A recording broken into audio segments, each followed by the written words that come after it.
Buddy, good morning. Good morning. Morning. Hey, all. Steve's not back yet from his trek. He went all the way to Chattanooga, Tennessee, and is on the last leg, I think, of their trip back with all the buses they went to pick up. So, at least I think this is his last day. We don't know for sure, but I imagine he'll be back next week. But anyway, Bill's here from Thailand. Jerry's here from Virginia, right, Jerry? New Jersey. New Jersey. Okay, you're in New Jersey. Close enough. Bill used to be in Virginia. Yeah, well, I know he was in Virginia, but you always kind of talked about how close it was to you. So I didn't know exactly where you were. And Dennis is from the armpit, Oklahoma. Well, Dennis, why don't you tell us who's here to chat? Let's see. We've got Bernard, DES Media Productions, Grandpa Rails, Michael McCarville's here. Of course, Rob T-Man, Gerald Stewart, John from Schuylkill Valley River Valley. Say that again. Tongue twister. I'll pass. I'm not going to mess it up again. Marcus Sims. There's one I haven't seen before. Good morning. Mark's here, the CBQ in Wyoming. Almar. Watch Trains Now. That's another one I'm not familiar with. Dan's Model Railroading Journey. Fred E. Model Railroading. Digger Evans is here. And I think that's it. I don't think I missed anyone. We don't have a lot right now. Yeah, there's some new names in there. Floyd Robbins is in. Yeah. Oh, Good to see you guys. Welcome if this is your first time. I've been trying to catch up on your videos. Great to watch your stuff run since I haven't run a train in weeks. Who's that? Fred E. Fred E. Oh, Fred. Yeah. Okay. Well, Cool. He and I were actually, Fred was on Who's Big Bill Talking To? And if I remember right, I think Fred recommended to Big Bill to reach out to me, and then I got on Who's Big Bill Talking To as well, and a number of years ago. So Fred and I touch base quite a bit on our comments back and forth with our different channels. Isn't Fred in Iowa? Isn't Fred in Iowa or somewhere out there? He's modeling an Iowa layout. I think he's down. Fred, jump in and comments because I think you're down from Texas, but you've got like the summer place up in, was it Vermont or New Hampshire? Oh. And that's where he's modeling the Iowa Railroad in the basement of the condo that he and his wife bought. And then back at his regular, I guess winter home now, he's had like a 4x16 layout. I think that he's been working on more mountains and hills. Pretty cool. I enjoy watching this stuff. If you've ever seen videos and you hear a foghorn when something doesn't work, that's one of Fred E.'s videos. I'll have to go look now. Yeah, they're hilarious. That piques my interest. Fred leaves in all of the oops and ahs, and if it's a major one, you hear a foghorn. Well, that's a good touch. All my bloopers are not worth looking at. It's usually just me looking like a bumbling old idiot. I don't know if YouTube unsubscribed me to him, but subscribe to him now. Yeah, I don't know if we can do that. It used to be back in the day you could click on the name and do it. Yeah, you can't click on. He's in the Hampshire building, the Iowa Southern, and SP in San Antonio. Okay. Yeah. Yeah, you can't. I guess you can do that in YouTube. You can't do it on here. If I click on here, it puts that up on the screen. Uh-oh. Yep. Mark, bloopers. Yeah, I can imagine Mark has a few bloopers on his. He does so much production on his. I hate that. That's the one thing I hate is the clipping update to get it to look halfway decent. I hate doing that. It's time consuming, and you're really not seeing anything new. Yeah, Exactly. Hey, Dwight. Yeah, that's never been my philosophy. It's like the clip. When I did all of my videos, I just kind of sequential, took snips, stopped where I thought it was logical, and put the videos together. And I might edit out, dead air time, a little bit before, a little bit after. But usually it doesn't take me long to put together a video when I'm rocking and rolling, when I'm building something. Yeah. Well, that's, early on, I used to just hold the camera or hold the phone and talk and then move around and show it. And I've got a tripod now. It's much easier to do it now because then you can put it if you put it in one spot and get a shot, and you can kind of point to stuff and talk about what you want to talk about, and then you can move it to a different location if you need to. It is much easier to do it that way, but I still hate editing. I do not like doing that. I'm gonna try my hand at video from Thailand here. It's not going to be anything model railroad related. It's going to be like a short. There's 3 quasi-domesticated geese that live here. And when I'm doing feeding the chickens, the geese want to be fed. And of course, geese are geese, and it always feels like when you're around them that they want to kill you. So I've been taking some video snippets, and I'm going to put together a video short with the geese talking and see what kind of comes up out of that. It's just hilarious, and they're always waiting to be fed, and I feed them last. So they're just, I guess, pissed off, if you want to call it, from the geese. They're squawking and honking and looking at me and hissing at me and everything else.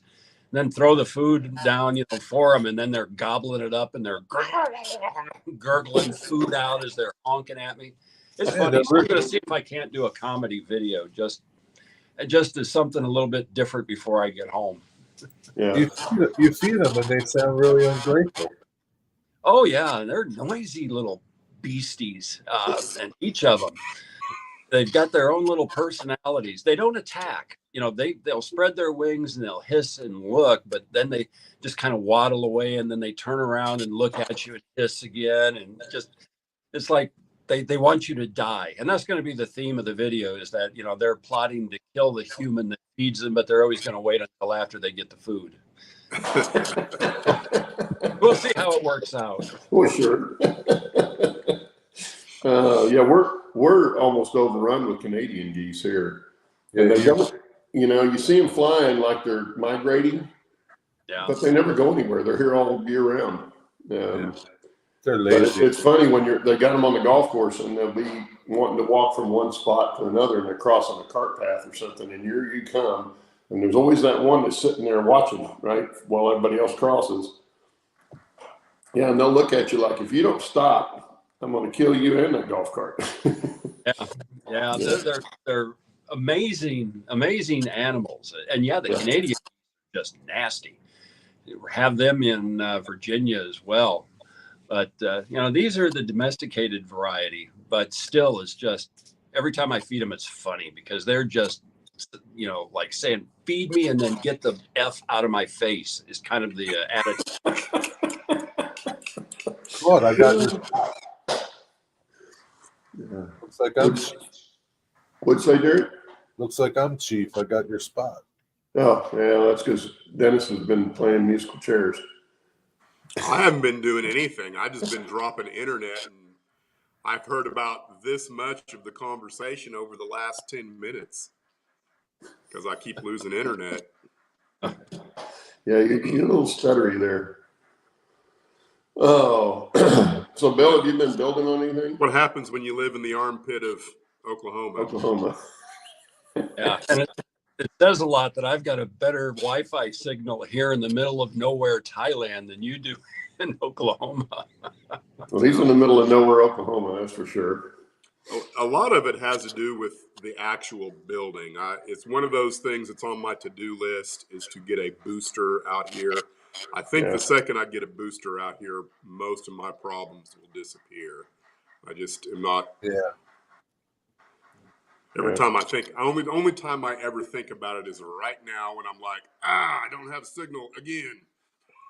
Yeah, I'm trying to remember to do it when you're not on the show and doing it, because that's the only time you really need it. Yeah. So, Jerry, you got any more done on your layout?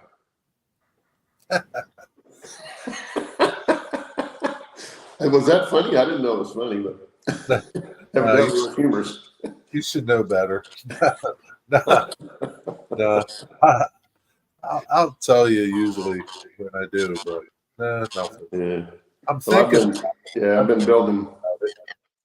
I've been building, finishing up, detailing some kits and stuff like that. So I've had to build a new dock for the brewery, because the dock that was on the brewery, and I didn't think about it when I was building it, but when you have narrow gauge cars, they're so much lower to the ground than a standard gauge.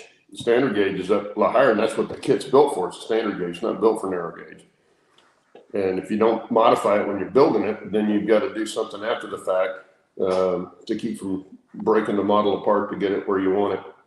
So I had to build a dock for the back side of it to get it lower for the narrow gauge cars, and just doing stuff like that.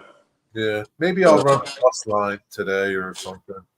Yeah, I put some more detail in the gas station and stuff like that.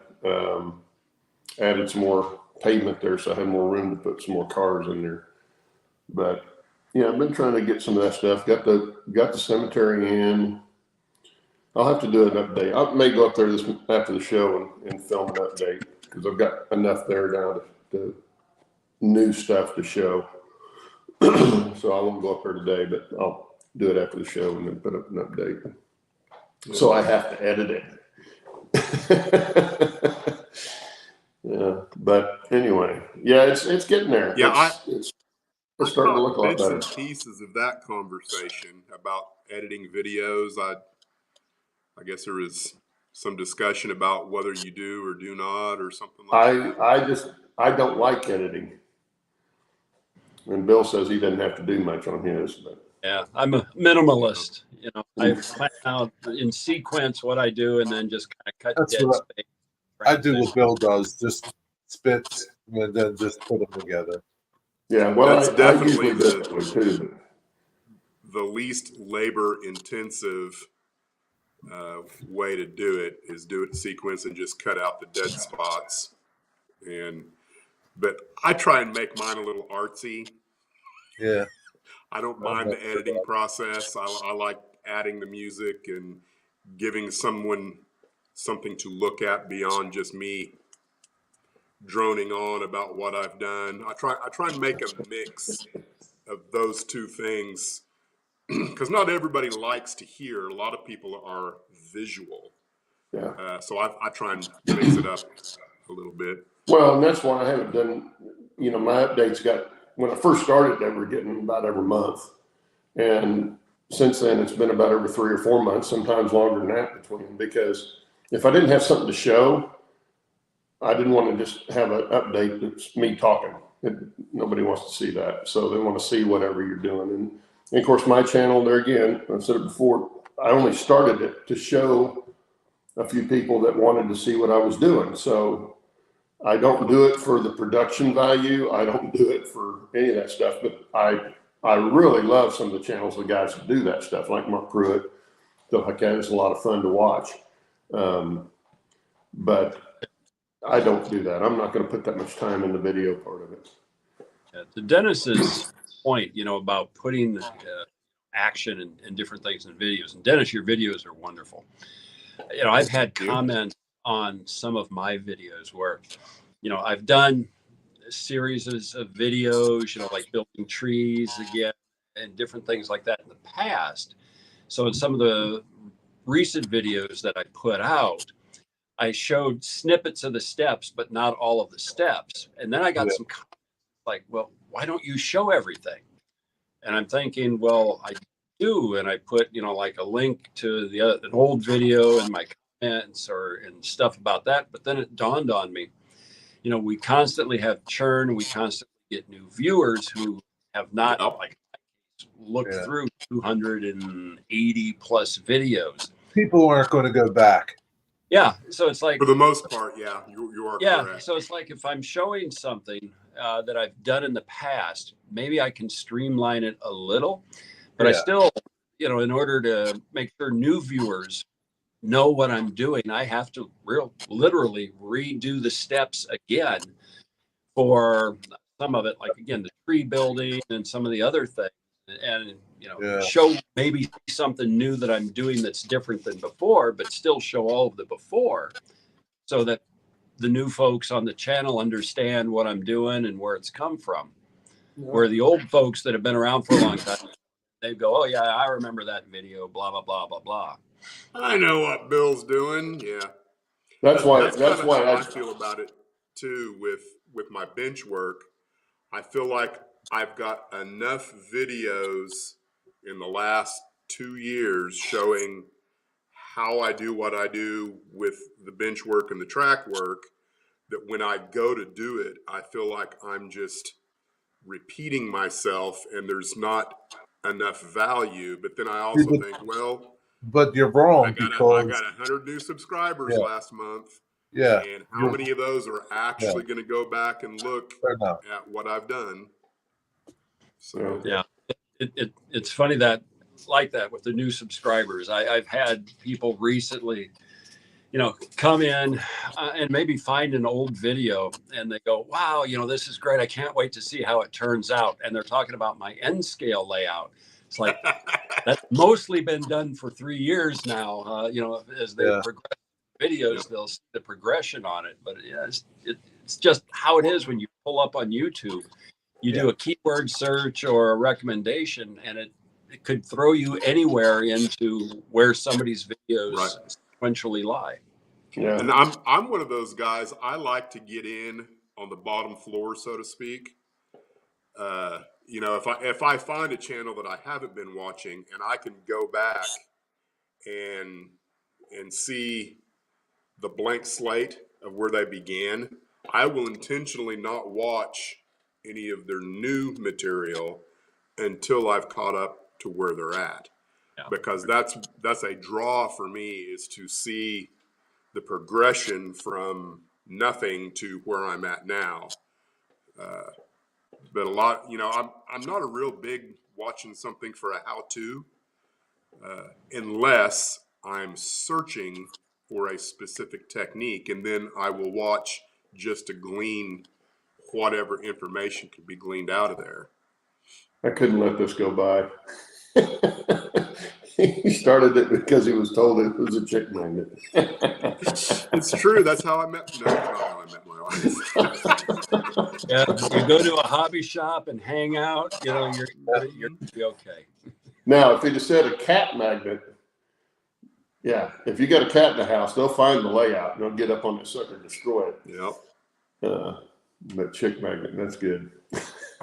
Yep. Oh. Now, I was going to say something on what we were talking about there. That completely blew my mind. On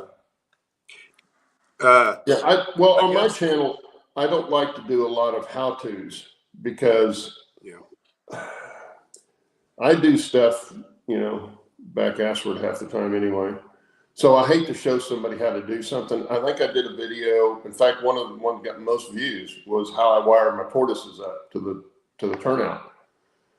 A very simple video, but because of the way it's put in the video, there again, a key search pulls that up and then people see it. So I did that. I've done a couple of the painting demonstrations. I did the one with the rocks not too long ago, but I'm not going to go in and show how I do trees, because I'll just say, go look at Bill's. Bill's the one that tell you how to make the trees. I don't show people how I make stuff. I just show them what I've done. The end result. I'm not gonna do all the videoing to show how I've done it. I try not to. I don't feel like I'm an authority on anything. I get a kick out of some of the content out there where, I'm going to show you how to do this. I just don't feel like I'm anybody that can show anyone how to do anything.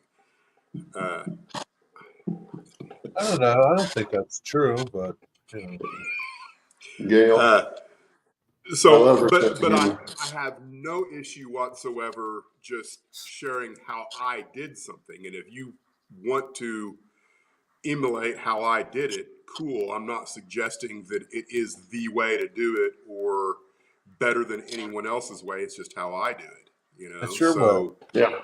Well, Yeah. that's what anytime I do something, that's what I tell them. This is how I did it. Don't know if it's right or wrong, but that's how I did it, and it's working for me or not working for me or whatever. But I don't pretend to be an expert on any of it for sure. Master, jack of all trades, master of none is Yeah. what model railroaders are. Although there's some obviously that are masters in certain areas. Yeah. But yeah, you know, I think all of us, for the videos that we've done, is, you know, we're showing the progression of a layout. In a sense, we are doing tutorials. You know, we're showing how we do things. And Dennis, again, to your point, you know, it's one way of dozens of different ways. Anybody can do anything in the hobby. There is no right way for everything. There just isn't, except maybe wiring a decoder. That, you know, if you screw that up, you're toasting a unit. But it's like for my videos, it's like conception, you know, build the bench work, you know, all the way through to, hey, this is mostly finished product. Bill's board. I'm going to build another one. Let's go over here and jump scales and do this. But again, I'm not dictating how to do it, but just kind of showing sort of like the Bob Ross. Here, we're going to put this fancy little, or this nice little cloud mountain here. We're going to do this. And then as we progress, something doesn't work. Well, we're going to do this now. And, you know, just kind of take it through the process. Yeah. Yeah. Yeah. And that's, I think that's what most people go to somebody's videos to see anyway, is to see that progression, how it got from here to here. And I know, unless they're in search and destroy mode for a particular technique of how to do something, and they're trying to learn. And to me, that's all about how you tag your video. You know, like I've got lots of how-tos tagged in my video, but I never put a how-to in the title of my video. Maybe that's a mistake, but I don't really care because I didn't create my channel to A, make money, B, to try and be internet famous with 500,000 subscribers or anything like that. I did it all for myself, so that me or the poor bastard who inherits all of this or buys it might have a little bit of a guideline on how it was built and be able to disassemble most of it. You know, I truly believe that there's large portions of this railroad you will be able to, after removing a few screws and getting rid of some of the scenery, be able to lift out, put it underneath your arm, and walk right out the door with. That was the main reason why I went ahead and started documenting things. Yeah. Well, you know, I didn't do it for that, and I'm still not I did build mine trying not to tear the walls up too much. You know, so the only damage to the walls on mine are where the screws go in to hold the rest of the bench work, and then everything's built off of that. Plus, the walls up there are textured, heavy orange peel texture, so they can go in and patch those up really easy after the fact. You know, but that's the only thing. Did you see Michael McCardle's comment? This one? Tricks keep the baby after you tell her about your trains. Yeah. That's just don't tell her how much you spend on them. That's like the old joke, you know. I hope my wife sells my trains for what they're worth and not what I told her they're worth. Yeah. But yeah, that's an ongoing thing. We had the same problem with guys that had passed away that flew airplanes and stuff, and their wives would call something. I don't know anything about this stuff. Would you guys come get it or help me do something with it or something like that? So we did a ton of that kind of stuff when I was in the RC club. So it would help if we had train clubs like that too. Speaking of how-tos, I'm actually in the process of writing an article for the narrow gauge annual. I haven't got it completed yet, but Chris Lane, if you're familiar with him, he's one of the editors over there in is it White River Productions? Yeah. White River. Yeah. White River Productions. He came onto the HO narrow gauge Facebook page. I'm part of that Facebook page, and requested articles for this year's annual. And at the time, I didn't really have anything that I was working on that I thought would make a good article. And then like 2 weekends later, I started working on Hell Gate. And it occurred to me as I was doing it that this is actually a pretty good how-to article, even though I'm not a how-to guy. But I've got multiple custom-made radius turnouts that I have no idea what radius this is, but it's built, and near as I can tell, it works very well. And my process, which I think I touched on this last week. Yeah, the paper.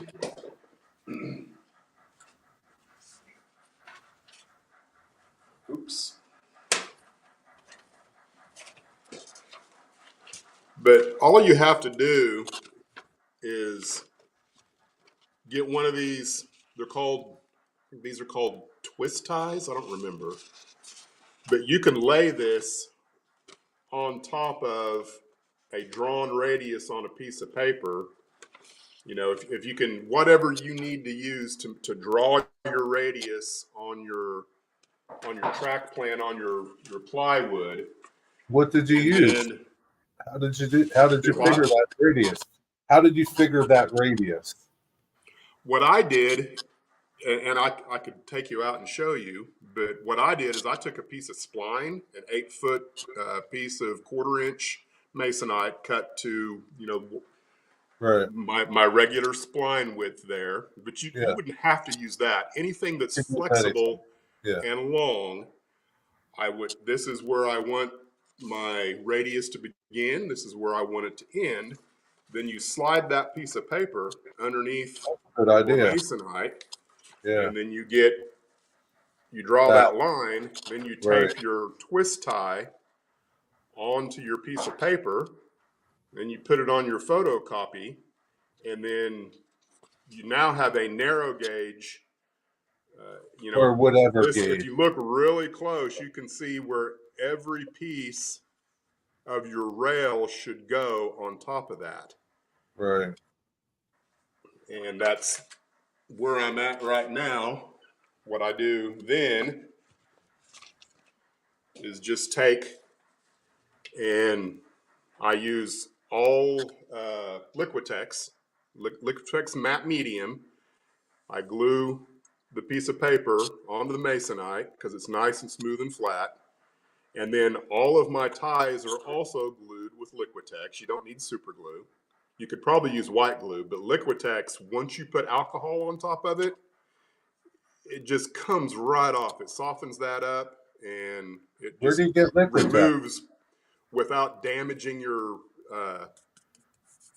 masonite.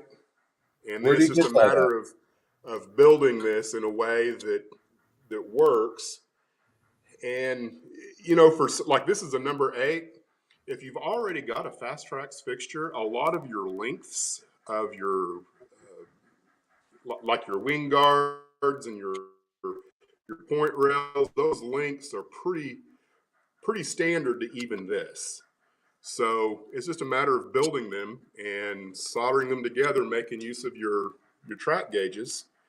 The only tricky part, in my opinion, with this that I had a problem with was the distance from where you bend your wing rails. If I can see on here, but right where you make that bend, the distance from there to the point of your frog is critical. And so that's the one thing that the twist ties doesn't show you. There's nowhere on here where Right. you know where that bend is. What I did is I just took a piece of plastic and went to one of my number 8s that's already built, and I measured from the tip of the frog to where that bend was, and then extrapolated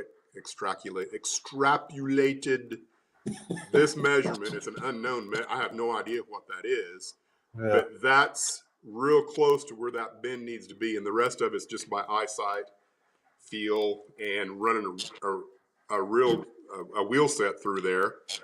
Because that's one nice thing about doing it this way, as opposed to doing it in a fixture, is you can adjust every one of these solder points really easy as needed, because without the fixture, you can't do that inside the fixture. You can do it once you take it out the fixture, but in here, like even you can see where this is. Yeah, that doesn't look very good, but I can fix that eventually, because this one actually will connect to the outside of this one. I don't know where in there it will, but I've intentionally left a lot of length here to make sure that it's gonna work the way I want it to. Yeah. Is that a number 8 other frog? thing that I'm going do what? Is that a number 8 frog? Yeah. So did you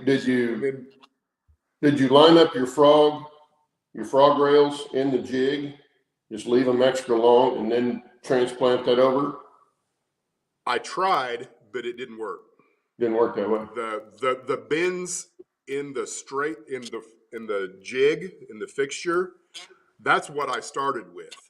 I started that and left a lot of length. I didn't bend it until after the fact, but where the bends are in the fixture and where they needed to be in my custom made was not the same place by quite a little bit. You're talking about the guardrail. No, he's talking about the freeze frog. again. You're talking about the frog point? That's what I was talking about. He's not getting What about it? I said I was talking about the frog point, not the guardrails. What about the frog point? What was the question? I must have misunderstood or missed it completely. When you get off, Dennis, get that damn booster.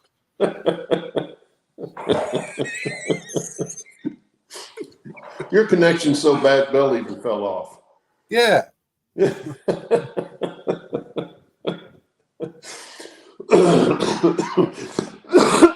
Internet space station. I'm sorry, guys. That's all right. Oh my goodness. Now I was just wondering if you did your frog point in the jig and then take that over to your workbench where you're actually putting it in, or did you bend those rails first and then just do them on that? I bent on your my rail first. Yeah, I mean, the outside rail and the inside rail to the radius needed, and then I cut and do everything else from there. But I didn't find that the fixture didn't particularly help me very much. Because you've got a curved turnout fixture, don't you? Yep. Yeah. But it's at a completely different radius than this. It's a 1924. It's a 1924, because that's all they offer, and that's the whole reason I'm doing this, is because they do not offer anything other than that, nor do they offer any templates, paper templates. And this is my workaround for not having any paper templates. You would think that they would at least so offer far it's paper working good. templates. You think that they would offer the paper templates? You think that they would offer the paper templates because they'd be simple, right? Yeah, but I guess so. But they're not making any money off of that either. So Yeah. Why go to the extra effort? Yeah, Just but you would think they would get people to have- buy the materials from them if they offered the templates, you know. Yeah. So anyway, yeah. See, Dennis, Mike says, "Are you still in the International Space Station?" So Dennis, in the end, Yeah. you're doing this article, but are you going to do a video?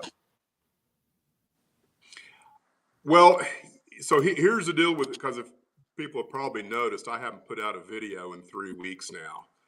I've got 2 complete videos already in the can.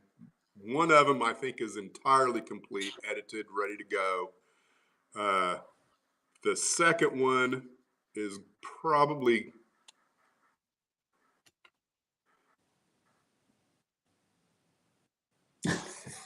There he goes again.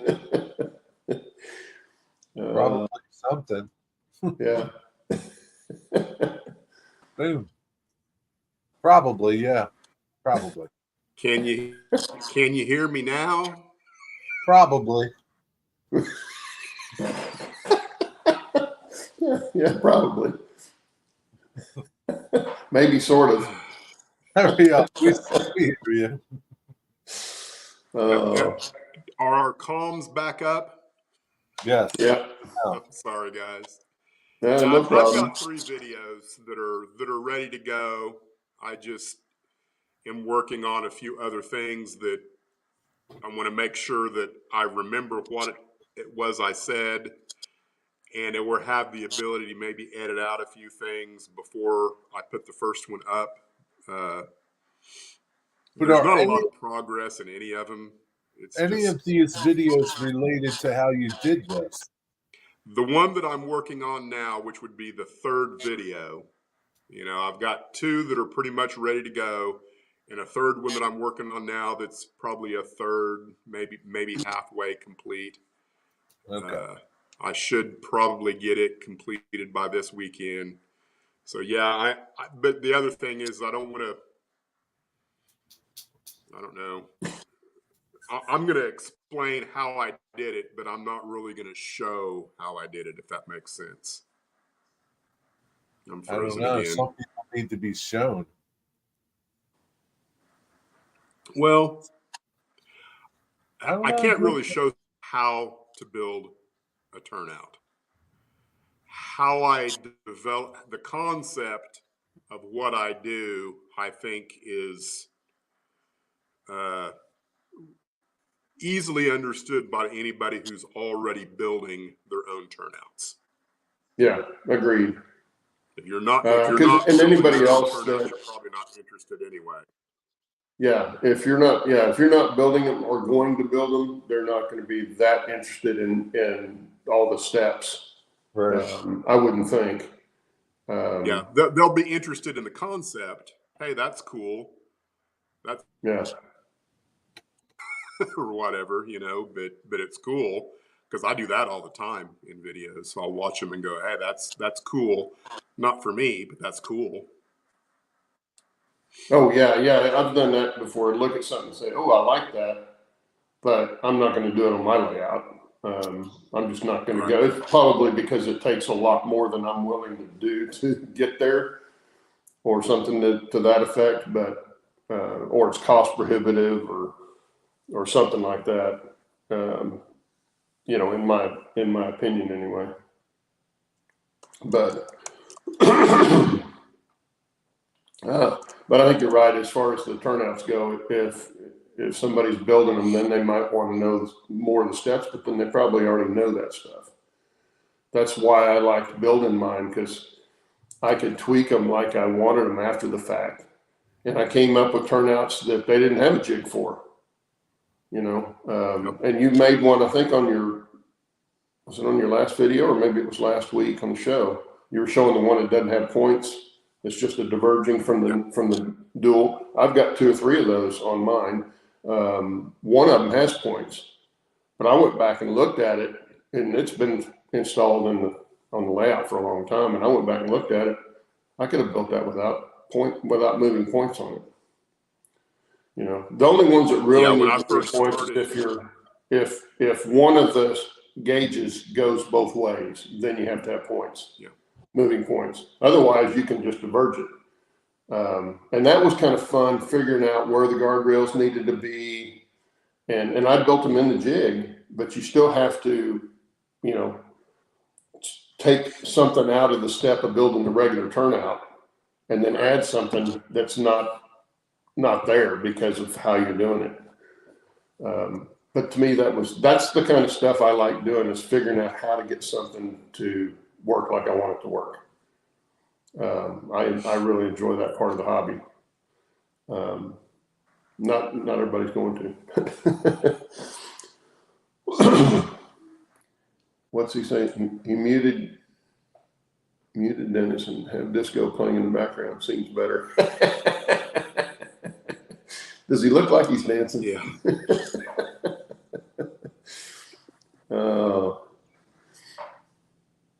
Anyway, how much time we got? We got about not quite 20 minutes left. Normally I would take off and go upstairs and show you what I've been doing, but I think I'll hold to keeping that in an update, and I'll go up there and film an update after the show. Yeah. Dennis, when does this article need to be done by? He's froze again. I don't know, but you know, he already has one article in there on his time saver. Oh, does he? Yeah, they put one in there. I've got the copy over here somewhere. I'd have to dig it out though, because I had Dennis autograph it for me. Oh, nice. Yeah. So, see, and Steve did an article for, I don't remember the magazine he did it for, but it was about the float cars in San Francisco Bay for Santa Fe. And Steve did an article on that years ago, I think. I think he was still an engineer when he did that. But he sent me a signed copy of that one too. So I got all these highfalutin Wow. magazine people, authors in my collection. Then nobody else is going to know, who is this guy?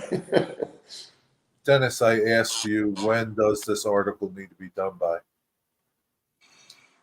I think submissions need to be in by the end of August. I can't remember. I look back at the dates that I corresponded with Chris on the last one, and I think it was I can't remember if it was 2020 or 2021.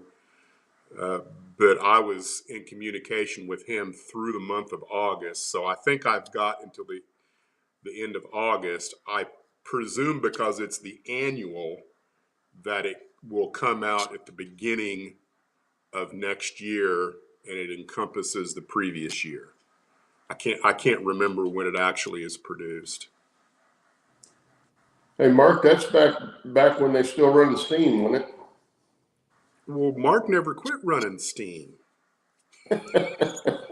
No, I meant in the real world. Oh, well. Early 1990s, that was back before cars and stuff. They're still doing wagons. 1890s you're thinking about. Oh.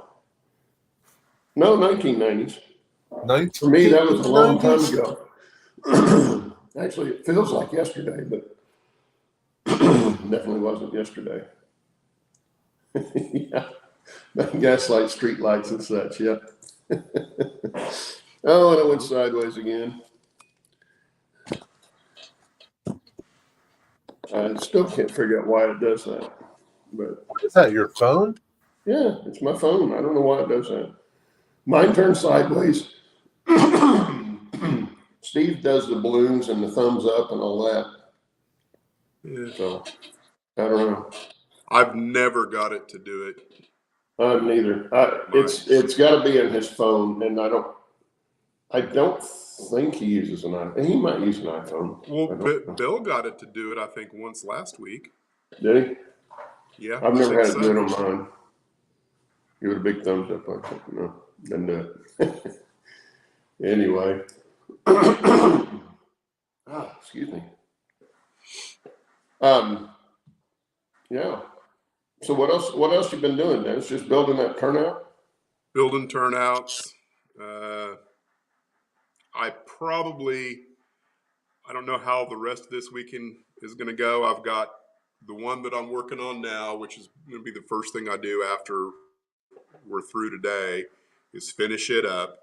And then I've got another one, that I've got ready, this one. But what I'm going to do with it is, before I build it, I'm going to lay out the two that I've already built, check the radiuses, and I might actually run track on the line that I've got drawn on the plywood. And then where this turnout exits on the non-diverging route, go ahead and lay track, and then do a rub on top of that track, since I'll have a nice radius already there. Then once I get that rub. What's a rub? Take a pencil rub, just put a piece of paper on top of your pencil and rub it. That will reveal where this needs to go.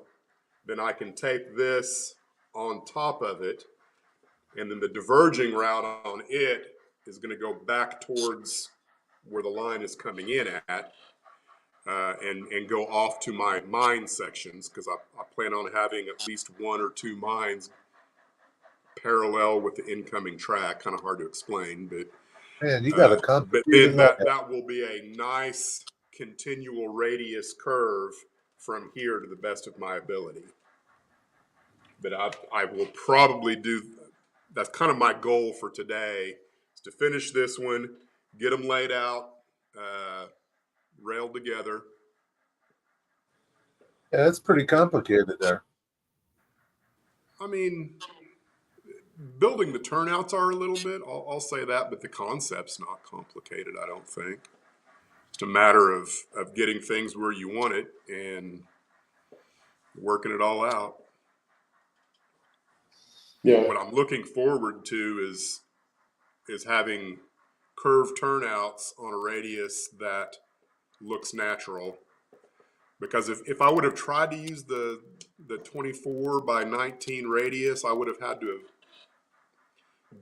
done weird things with the track that the railroad would have never have done. It wouldn't have looked natural. So that's what I'm hoping, that it'll look real nice. Yeah.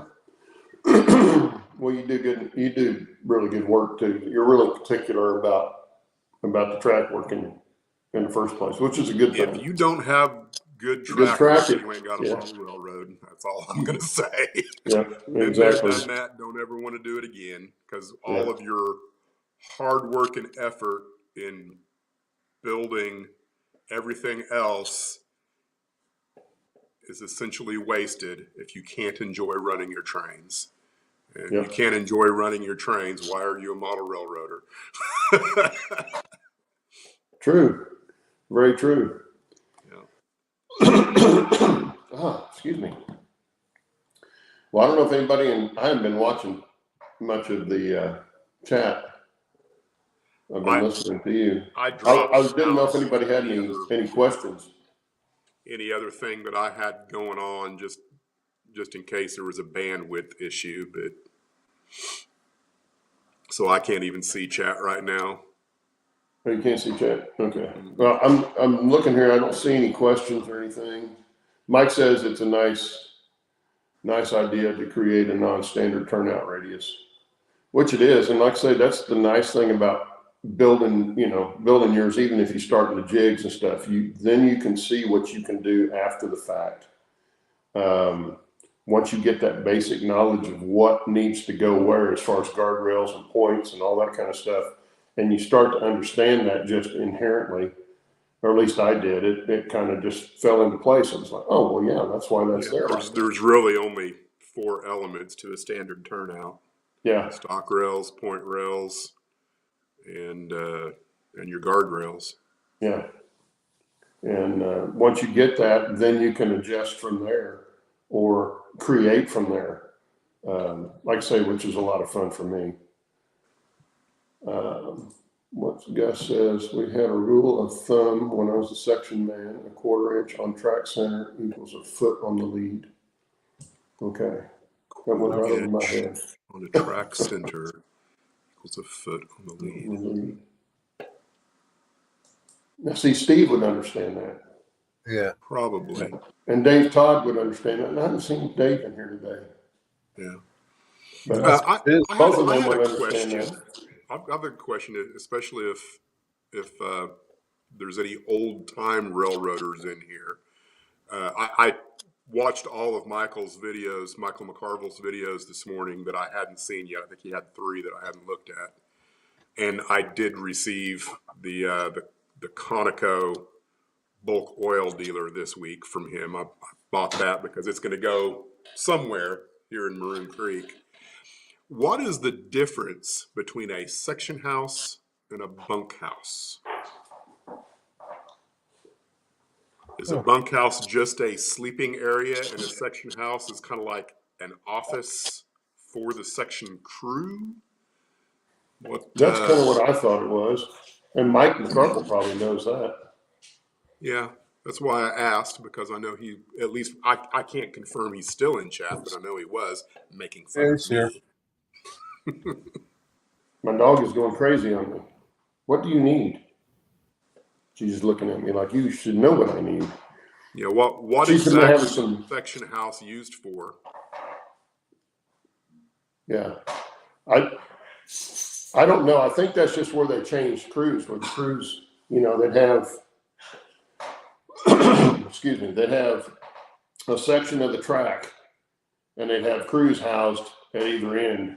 And that's when they change crew. And then, of course, the train comes back the other way. That you get on and go back to the other section house it came from. At a place where crews exchanged. Yeah. So was it a living quarters, or was it an office, or was it both?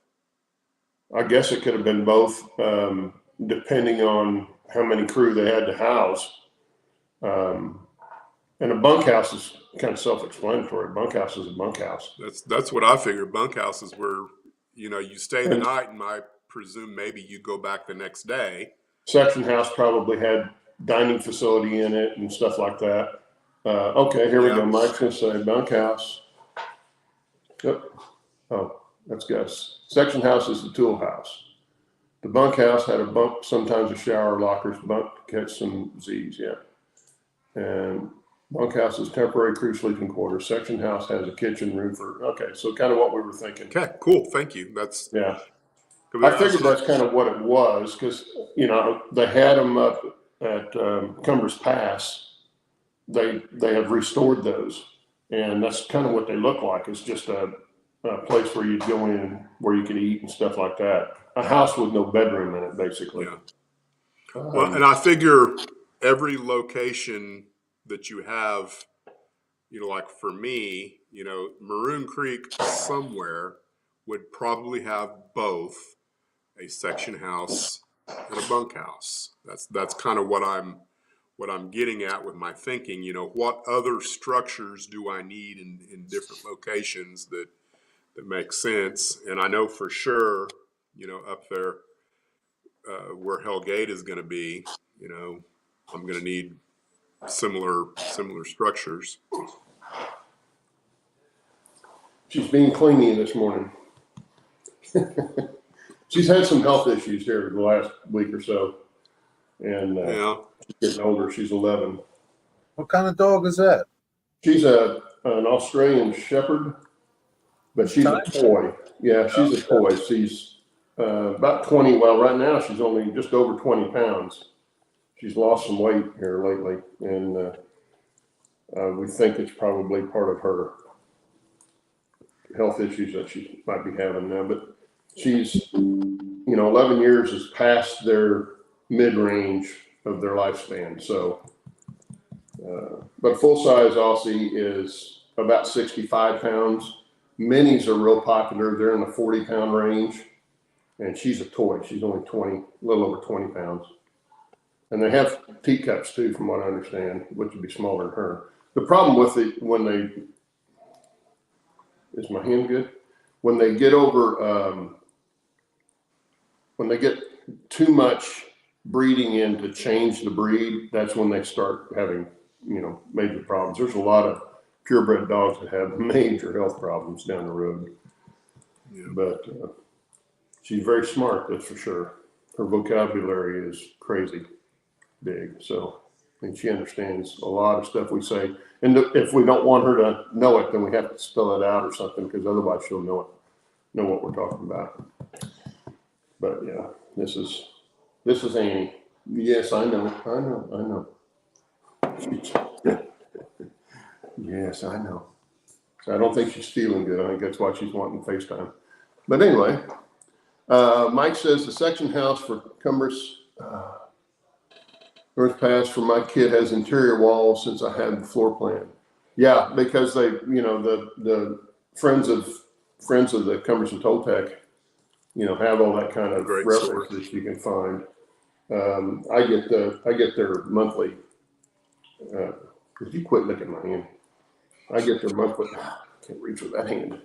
I get their monthly book that they put out, and they show all the stuff that they're working on all the time. Of course, here they're rebuilding one of the cars. They rebuild all the cars. And if you ever go over there to Cumbres or to Antonito, either one, you can see the rail yard has a lot of old dilapidated gondolas and box cars and all kinds of stuff. And they take them in, one at a time and start rebuilding them. And they have all volunteers go in and rebuild it all. So is that who owns it? The state? The state of New Mexico and Colorado jointly own the Cumbres and Toltec.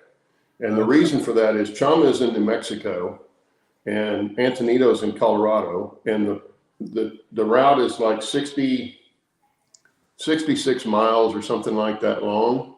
And it crosses the state line 11 or 12, 13 times, something like that. It just snakes back and forth while it's going through the canyon. So it's a great ride. I want to get up there in the fall sometime and see the aspen changing. How long does it take to do that? A couple hours? It's an all-day thing. We went from Chama to Antonito, which is the direction I would suggest going if you're going to go there. We stayed in Chama at a hotel, caught the train, had breakfast, caught the train at like 10 a.m. is when the train left. So you have plenty of time to go get breakfast and just enjoy the morning. And then you get on the train and you go up to Cumbres Pass, and just past there, they stop at, I can't remember right offhand where it is. Oster is where they stop, and they've got a cafeteria up there and they feed you. That's included in your ticket. And it's really good home cooked kind of food.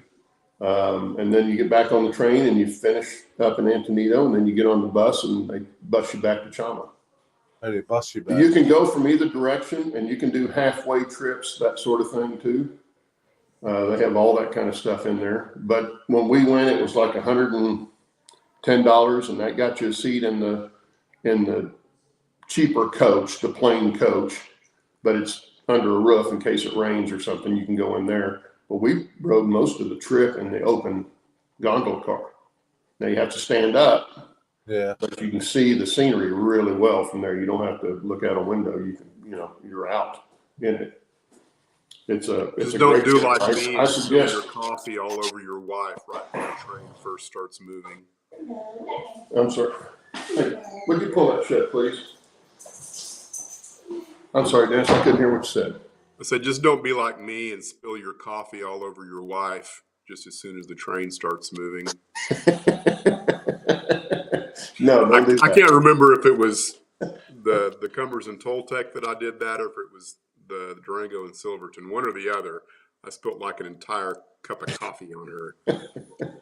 Well, the Durango Silverton is also a great trip, and they're not very far apart. I would suggest doing both of them. Now, Durango Silverton's a little more expensive trip. I think it's even more expensive now than it was. Yeah. I mean, it was fairly expensive when I went. But and they now don't feed like, you. Yeah, they don't feed you in that either. It's just a train ticket. They do stop in Silverton for a couple hours, and you can go to one of the places and eat. It's a great trip. I mean, but it's a different type of trip than I think the it's Cumberland Toltec. more scenic by far than the Cumberland Toltec. Well, the Cumberland Toltec I like because the vistas were better. You can see a lot further. Once you get past the High Line, once you get past the High Line on the Durango to Silverton, especially going north, you don't see any vista. You're in the valley next to the water. It's a great trip, but it doesn't have that wide vista thing. It's a little more dramatic scenery, I think. It's more dramatic vertically rather than horizontally. Yeah. Although the Toltec is on a ledge too, and all I could do the whole time we were on that was just shake my head that they built this with donkeys and wood skids and dynamite. It's like, it's crazy, but we're past time, guys. Anyway, thank you everybody for being here, and see everybody. if you want to see my update, I'll try and get it out today. I don't know if I get it out, but I'm going to go up and film it here in just a minute. Today, tomorrow, whenever. Yeah, whenever I get around to it. Yeah, I should have the video out this Thursday. Yeah. Unless I just don't feel like doing it again. Well, hopefully Bill's okay. I didn't know he was leaving. He just dropped off. He probably got tired of watching Dennis. Probably. But anyway, everybody in chat. Yeah, everybody. Have a good weekend. Gary and Dennis, y'all have a good weekend and next week, and we'll see you next week. Bye.